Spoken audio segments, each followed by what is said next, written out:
नमस्कार. होळी आली की आपल्याला आठवतात ते रंगबिरंगी रंग. होळी हा सणच आहे रंगांचा.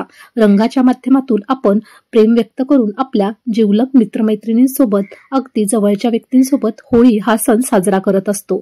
त्यासाठी आपण विशेष करून नॅचरल ऑर्गॅनिक रंगांचा वापर करतो.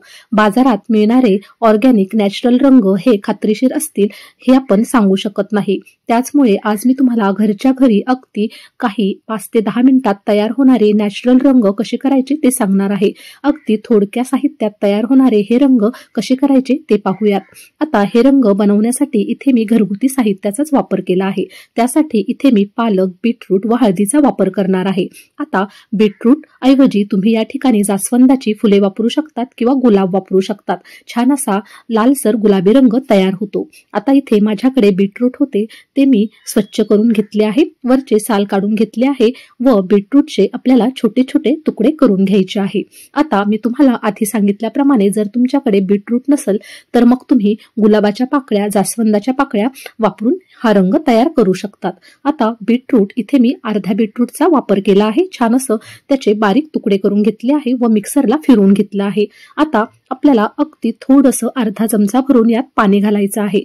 आता अर्धा चमचा पाणी घालून आपण पुन्हा एकदा हे मिक्सरला फिरवून घेतलं आहे. आता एका गाळणीत आपल्याला सर्व मिश्रण काढून घ्यायचं आहे व आपल्याला या ठिकाणी जेवढा यात रस निघेल तेवढाच वापरायचा आहे. आज आपण अगदी इन्स्टंट असा रंग बनवत आहोत. त्यामुळे जास्त पाणी न घालता अगदी अर्धा चमचा पाणी घालून आपण रस काढून घेणार आहोत व तेवढ्याच रसाचा आपण इथे वापर करणार आहोत. तुम्ही बघू शकतात अगदी डार्क असा याचा छान असा रंग निघत आहे. जेवढं शक्य होईल तेवढं चमच्याच्या साहाय्याने दाबत दाबत आपण या ठिकाणी बीटरूटचा रस काढून घेतला आहे. तुम्ही बघू शकतात अगदी डार्क असा बीटरूटचा रस काढून तयार झाला आहे. यानंतर आपण पालक घेणार आहोत, त्यापासून हिरवा रंग बनवणार आहोत. आता तुमच्याकडे पालक नसेल तर तुम्ही जास्वंदाची पाने किंवा खाऊची म्हणजे पूजेसाठी जे पानं वापरले जातात ते पानं देखील वापरून हिरवा रंग बनवू शकतात. आता मिक्सरमधून पालक हा फिरवून घेतला आहे. आता पालकामध्ये देखील आपण अगदी अर्धा चमचा पाणी घालायचं आहे व पुन्हा एकदा छान असं मिक्सरला बारीक फिरवून घ्यायचं आहे. आता हे देखील आपण एका गाळणीत घालणार आहोत व याचा देखील छान असा रस काढून घेणार आहोत. अशा पद्धतीने तुम्ही बघू शकतात अगदी थोडा थोडाच आपण रस काढून घेत आहोत. पण हा रस काढताना आपण अगदी घट्टसर काढत आहोत, कारण आपल्याला अगदी छान असा डार्क आणि इन्स्टंट असा रंग बनवायचा आहे. अगदी 3 ते 4 चमचे हा रस आपला तयार झाला आहे. आता दोन्ही रस काढून आपले तयार झाले आहे. हिरवा व लाल अशा 2 प्रकारचे रंग यापासून आपण तयार करणार आहोत. आता यापासून तयार होणारा रंग तुम्हाला असं वाटत असेल की फिकट तयार होईल तर त्यात तुम्ही अगदी थोडासा खाण्याचा रंग घालू शकतात. इथे मी अगदी थोडासा हिरवा खाण्याचा रंग घातला आहे व बीटरूटचा जो रस आहे त्यात अगदी 1 ते 2 थेंब लाल रंग घातला आहे. आता हे टोटली ऑप्शनल आहे. तुम्हाला फिकट रंग चालत असतील तर तुम्ही हे रंग घातले नाही तरी काही हरकत नाही. त्यानंतर आपण तिसरा रंग बनवणार आहोत, तो पिवळा रंग. पिवळा रंग तुम्ही झेंडूच्या फुलांपासून, पिवळ्या जास्वंदीपासून बनवू शकतात. त्याचप्रमाणे निळा रंग तुम्ही गोकर्णाची फुले, निळी शेवंती यापासून बनवू शकतात. आता आपण या ठिकाणी पिवळा रंग बनवायला घेऊयात. आपण डायरेक्ट जर हळदीत पाणी घातलं तर त्याला छान असा रंग चढणार नाही. त्यामुळे आपण इथे 1 चमचा हळद घेतली आहे व हळदीत आपल्याला 5 ते 6 चमचे पाणी घालून घ्यायचं आहे व अशा पद्धतीने पेस्ट करून घ्यायची आहे. आता ज्यावेळेस आपण हळद शिजवतो त्यावेळेस हळदीला छान असा गडद रंग चढत जातो.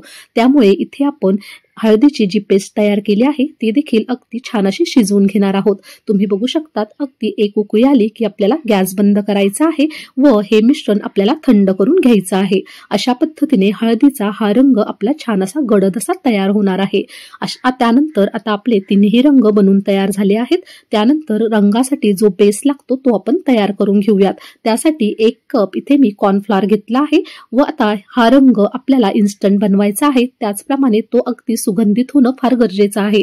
त्यासाठी इथे मी साधारण 5 ते 6 चमचे इथे आपण जी पॉन्ड्स किंवा इतर कुठलीही टाल्कम पावडर वापरतो ती घेतली आहे. त्यामुळे अगदी रंग हे सुगंधित तयार होतात। त्यानंतर इथे 2 चमचे भरून इथे मी मुलतानी माती घेतली आहे।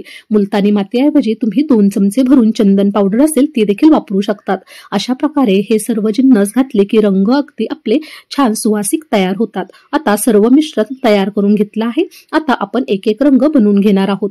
आता हिरवा रंग बनवण्यासाठी इथे मी 4 ते 5 चमचे आपण जो बेस तयार करून घेतला होता, जी पावडर तयार केली होती त्यात हा संपूर्ण रंग घालून घेतला आहे व व्हिडिओत दाखवल्याप्रमाणे आपल्याला सर्व हा रंग हळूहळू अशा पद्धतीने एकत्र करून घ्यायचा आहे।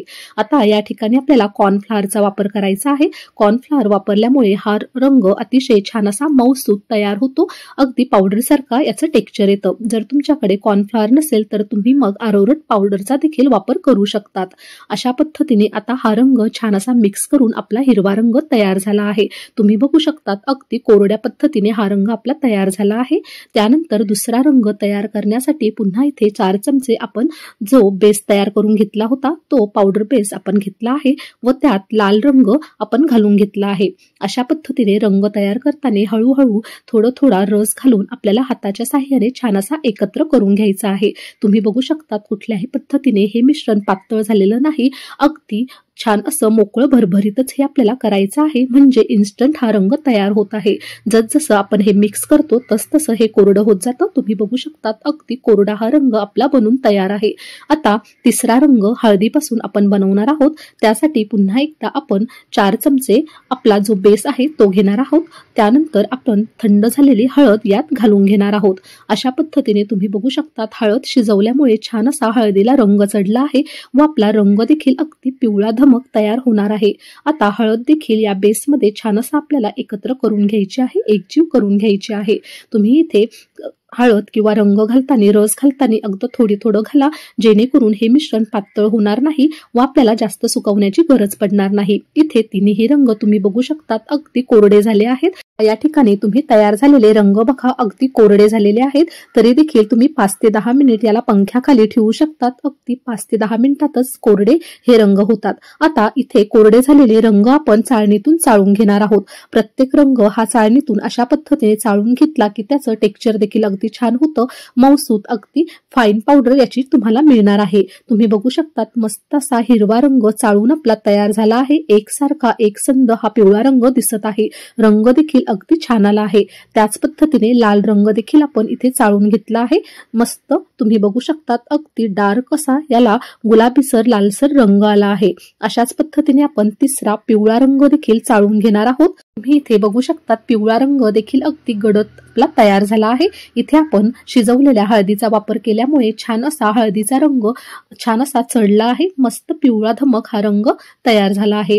याच पद्धतीने तुम्ही वेगवेगळे खाण्याचे रंग वापरून, फूड रंग वापरून अशाच पद्धतीने इतर देखील रंग तयार करा व या होळीला तुमच्या हाताने तयार केलेले रंग तुमच्या लहान मुलांना, प्रियजनांना खेळण्यासाठी द्या। जर तुम्हाला आजचा हा व्हिडिओ आवडला असेल तर जास्तीत जास्त तुमच्या मित्रमैत्रिणींपर्यंत शेअर करा व असेच नवनवीन व्हिडिओ पाहण्यासाठी आपल्या अस्सल गावरान या चॅनलला नक्की सबस्क्राईब करा। पुन्हा भेटूया अशा छानशा व्हिडिओसहित, तोपर्यंत हॅपी होली।